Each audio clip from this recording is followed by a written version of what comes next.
దేశవ్యాప్తంగా విస్తారంగా వర్షాలు కురుస్తాయని తెలిపింది భారత వాతావరణ శాఖ.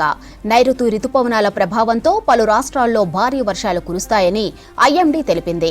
జూన్ నుంచి సెప్టెంబర్ వరకు సాధారణం కంటే అధిక వర్షపాతం కురుస్తుందని చెప్పింది. తెలంగాణతో పాటు కర్ణాటక, ఏపీ, మహారాష్ట్ర, ఒడిశా, ఛత్తీస్గఢ్ రాష్ట్రాల్లో ఎక్కువ వర్షాలు పడతాయని తెలిపారు ఐఎండీ ఆఫీసర్లు.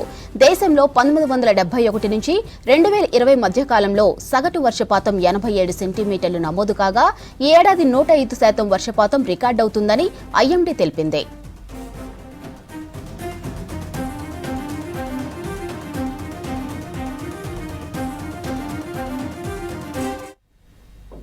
దేశవ్యాప్తంగా విస్తారంగా వర్షాలు కురుస్తాయని తెలిపింది భారత వాతావరణ శాఖ.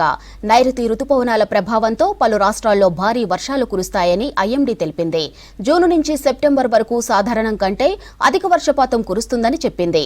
తెలంగాణతో పాటు కర్ణాటక, ఏపీ, మహారాష్ట్ర, ఒడిశా, ఛత్తీస్గఢ్ రాష్ట్రాల్లో ఎక్కువ వర్షాలు పడతాయని తెలిపారు ఐఎండీ ఆఫీసర్లు. దేశంలో 1971 నుంచి 2020 మధ్య కాలంలో సగటు వర్షపాతం 87 సెంటీమీటర్లు నమోదు కాగా ఈ ఏడాది 105% వర్షపాతం రికార్డవుతుందని ఐఎండీ తెలిపింది.